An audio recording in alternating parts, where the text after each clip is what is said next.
ചോറ്റാനിക്കരയിൽ വീടിനുള്ളിൽ അവശനിലയിൽ കണ്ട യുവതി ഗുരുതരാവസ്ഥയിൽ. 20-കാരിയെ ഞായറാഴ്ചയാണ് അർദ്ധനഗ്നയായി ഗുരുതരാവസ്ഥയിൽ കണ്ടെത്തിയത്. കയ്യിലെ മുറിവിൽ ഉറുമ്പരിച്ച നിലയിലായിരുന്നു. ഈ പെൺകുട്ടിയുടെ ആൺ സുഹൃത്തിനെ പോലീസ് കസ്റ്റഡിയിലെടുത്തു. വിവരങ്ങളുമായി ഡാനി പോൾ. ഡാനി, ഏത് സാഹചര്യത്തിലാണ് ഈ ആൺ സുഹൃത്തിനെ കസ്റ്റഡിയിലെടുത്തിട്ടുള്ളത്? ഈ വീട്ടിൽ ഈ പെൺകുട്ടി മാത്രമായിരുന്നോ താമസം?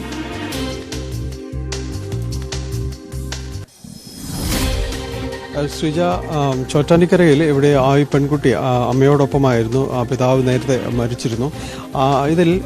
ഇവിടെ കഴിഞ്ഞ ദിവസമാണ് ഞായറാഴ്ച ഇവിടേക്ക് ആളുകൾ എത്തുമ്പോഴാണ്, അടുത്ത വീട്ടിലെ ബന്ധു എത്തുമ്പോഴാണ് ഇത് അകത്ത് വിളിച്ചിട്ട് പുറത്തേക്ക് വരാത്തതുകൊണ്ട് അകത്തേക്ക് നോക്കുമ്പോഴായിരുന്നു ഈ കുട്ടി കഴുത്തിൽ ഷാള് ചുറ്റിയ നിലയിൽ അർദ്ധനഗ്നമായ രീതിയിൽ കയ്യിൽ മുറിവേറ്റ നിലയിൽ കാണുന്നത്. തുടർന്ന് ഇവിടെ ആശുപത്രിയിൽ പ്രവേശിപ്പിക്കുകയായിരുന്നു. ആദ്യം ജനറൽ ആശുപത്രിയിലേക്ക് കൊണ്ടുപോയെങ്കിൽ പിന്നെ സ്വകാര്യ ആശുപത്രിയിലേക്ക് മാറ്റി. അതീവ ഗുരുതരമായി തന്നെ തുടരുകയാണ്.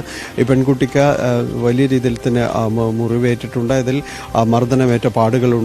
മറ്റ് പരാതിയുടെ അടിസ്ഥാനത്തിൽ ഈ കുട്ടിക്ക് ശാരീരിക പീഡകൾ, ലൈംഗികപരമായ ഉപദ്രവം ഏറ്റിട്ടുണ്ടോ എന്നതടക്കമുള്ള കാര്യങ്ങൾ പരിശോധിക്കുന്നത് ആശുപത്രി അധികൃതരാണ് റിപ്പോർട്ട് നൽകേണ്ടത്. ഏതായാലും പോലീസ് ഈ സംഭവത്തിൽ വ്യക്തമായ രീതിയിൽ തുടർ അന്വേഷണത്തിലേക്ക് കടന്നിട്ടുണ്ട്. നിലവിൽ ഈ പെൺകുട്ടിയുടെ ആൺ സുഹൃത്തിനെ കസ്റ്റഡിയിൽ എടുത്തിട്ടുണ്ട്. നമുക്കിപ്പം ഈ സമീപത്തെ വീട്ടുകാർ, അതോടൊപ്പം തന്നെ പഞ്ചായത്ത് അംഗം നമുക്കൊപ്പം ചേരുന്നുണ്ട്. നേരത്തെ ഇവർക്കെതിരെ, ഈ സുഹൃത്തിനെതിരെയുള്ള ഒരു പരാതിയടക്കം നിലനിന്നിരുന്നതായാണ് പറയുന്നത്. എന്താണ് അതിലെ ഒരു പരാതിയുടെ ഉള്ളടക്കം? പരാതിയുടെ ഉള്ളടക്കം എന്ന് പറഞ്ഞാൽ, നമ്മുടെ ഇപ്പോൾ ഈ പിടിച്ചു എന്ന് പറയുന്ന പയ്യൻ സ്ഥിരമായിട്ട് ഇവിടെ വരുന്ന പയ്യനാണ്.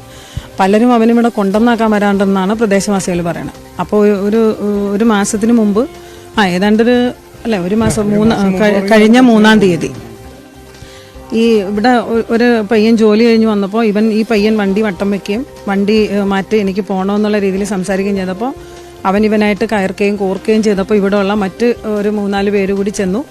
അത് അങ്ങനെ ഇവരെല്ലാവരെയും കൂടി ഭീഷണിപ്പെടുത്തിയിട്ടാണ് അവൻ അവിടെ നിന്ന് വണ്ടി എടുത്തുകൊണ്ട് പോയത്. അപ്പോൾ അന്ന് 20 കുടുംബങ്ങളടങ്ങുന്ന എല്ലാവരും കൂടി ചേർന്നൊരു മാസ് പെറ്റീഷൻ കഴിഞ്ഞ 3-ാം തീയതി ചോറ്റാനിക്കര പോലീസ് സ്റ്റേഷനിൽ കൊടുത്തിട്ടുണ്ടായിരുന്നു. അത് കൗൺസിലറായ എന്നെ വിളിച്ചു പറയും. അങ്ങനെയാണ് ഞാൻ അറിഞ്ഞത്. ഞാൻ തൊട്ടപ്പുറത്താണ് താമസിക്കുന്നത്, ഈ അയൽവക്കമല്ല. അതുകൊണ്ട് അങ്ങനെയാണ് സംഭവം. അതെ, എല്ലാവരും കൂടി പരാതി നൽകിയതാണ്. സുജ, എന്തായാലും ഈ വിഷയത്തിൽ പരാതി സമീപവാസികൾ ചേർന്നൊരു മാസ് പെറ്റീഷൻ എന്ന രീതിയിലുള്ളൊരു പരാതി നൽകിയിരുന്നു. ഒപ്പം തന്നെ വാർഡ് മെമ്പർ ഉൾപ്പെടെ അതിൽ പറയുകയും, കാരണം ഈ പെൺകുട്ടിയുടെ സുഹൃത്ത് സമീപവാസികൾക്ക് ബുദ്ധിമുട്ടുണ്ടാക്കുന്ന രീതിയിൽ വാഹനം ഇവിടെ ഇടുക, ഒപ്പം തന്നെ സമീപവാസികളോട് കയർക്കുക തുടങ്ങിയ സംഭവങ്ങളുടെ അടിസ്ഥാനത്തിലായിരുന്നു പരാതി നൽകിയത്. എന്തായാലും അതൊരു ഭാഗത്ത് നിൽക്കുന്നു. പക്ഷേ ഈ പെൺകുട്ടിക്ക് ഏറ്റ പരിക്കുകൾ, അതെല്ലാം തന്നെയാണ് ഈ കേസിൽ ഏറ്റവും പ്രധാനമാകുന്നത്. നിലവിൽ പെൺകുട്ടി അതീവ ഗുരുതരാവസ്ഥയിൽ തന്നെയാണ്. സ്വകാര്യ ആശുപത്രിയിൽ ചികിത്സ തുടരുന്നു. കഴുത്തിൽ ഷാളിട്ട് മുറുക്കിയ നിലയിലായിരുന്നു. കയ്യിൽ മുറിവേറ്റ പാടുണ്ട്. മുൻപ് ഒരു പോക്സോ കേസ് അതിജീവിത കൂടിയാണ് ഈ പെൺകുട്ടി. എന്തായാലും ഈ കേസുമായി ബന്ധപ്പെട്ട പോലീസ് സമഗ്രമായ രീതിയിലേക്കൊരു അന്വേഷണം ആരംഭിച്ചിട്ടുണ്ട്. നിലവിൽ ഈ ആൺസുഹൃത്തിനെ ചോറ്റാനിക്കര പോലീസ് കസ്റ്റഡിയിലെടുത്തിട്ടുണ്ട്. ഇയാളുടെ അറസ്റ്റ് രേഖപ്പെടുത്തിയിട്ടുള്ള ചോദ്യം ചെയ്തു വരികയാണ്.